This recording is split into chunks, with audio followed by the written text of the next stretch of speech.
Fala pessoal, tudo bem com vocês? Comigo tudo bem também.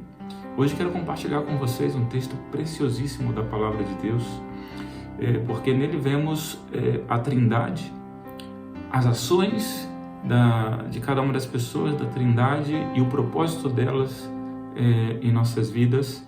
E esse texto se encontra na carta de Efésios, o capítulo 1. O apóstolo Paulo já faz uma pequena introdução e já começa falando no capítulo 1, versículo 3. Bendito seja o Deus e Pai de nosso Senhor Jesus Cristo, que nos abençoou com todas as bênçãos espirituais nas regiões celestiais em Cristo, como também nos elegeu nele antes da fundação do mundo para sermos santos e irrepreensíveis diante dele em amor, e nos predestinou para si mesmo, segundo a boa determinação da sua vontade, para sermos filhos adotivos por meio de Jesus Cristo, para o louvor da glória da sua graça. Do 1 ao 6, logo seguimos lendo.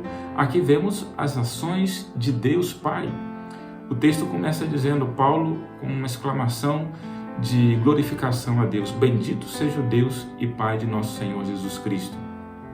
Porque Ele nos abençoou com todas as bênçãos espirituais nas regiões celestiais em Cristo. Que bênçãos essas?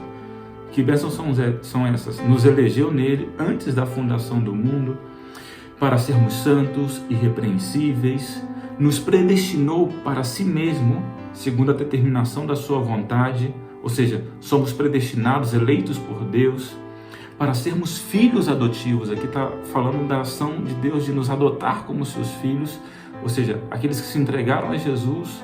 Por meio de Jesus, Deus nos faz seus filhos adotivos. Então,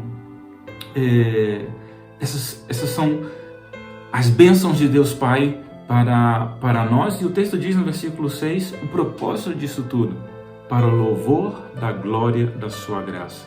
Somos predestinados, eleitos antes da fundação do mundo, somos feitos filhos para o louvor da glória de Deus. Também o versículo 6 continua e seguimos lendo. Que nos deu gratuitamente no amado, ou seja, essa eleição e essa adoção, Ele nos deu gratuitamente no amado Jesus Cristo. Versículo 7, nele temos a redenção, o perdão dos nossos pecados pelo seu sangue, ou seja, por meio de Jesus, o Deus Filho, temos a redenção, fomos comprados.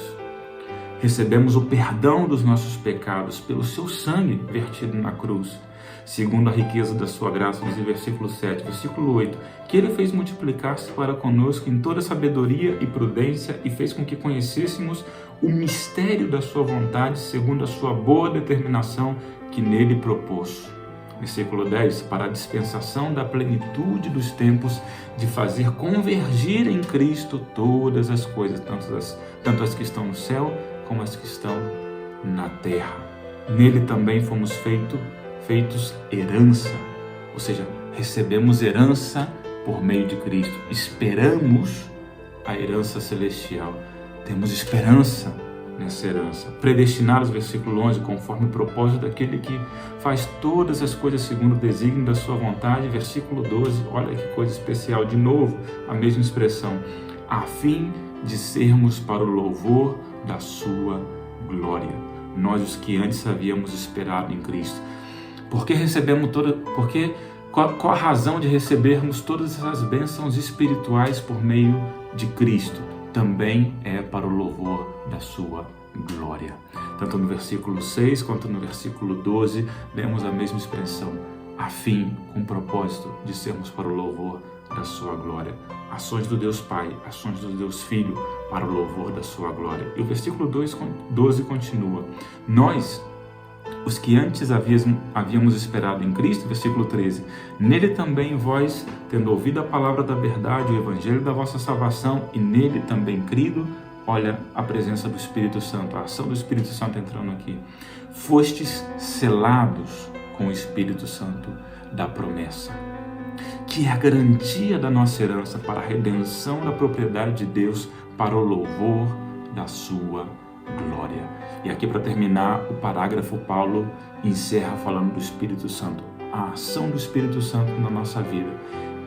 Ele nos sela e nos dá a garantia que receberemos a herança naquele dia final. Então, o Espírito Santo é a garantia, é o selo, da presença e da salvação, do perdão de Deus sobre nossa vida. Ou seja, não existe possibilidade de vida cristã e salvação sem a presença do Espírito Santo em nossas vidas. O Espírito Santo é a garantia, é o selo, é o que marca a vida do crente, não é? E aqui terminamos esse parágrafo precioso da carta de Efésios, que é belíssima, dos versículos 3 ao 14. E o versículo 14 termina com a mesma expressão. Por que tudo isso? Para o louvor da sua glória. Lemos a mesma expressão, tanto nos versículos 6, quanto no versículo 12, quanto no versículo 14. As ações do Deus Pai, as ações do Deus Filho e as ações do Deus Espírito Santo convergindo com o propósito de glorificar e louvar a glória de Deus. Esse é o propósito das nossas vidas. Recebemos bênçãos espirituais para o louvor da sua glória. Valeu, gente. Deus os abençoe.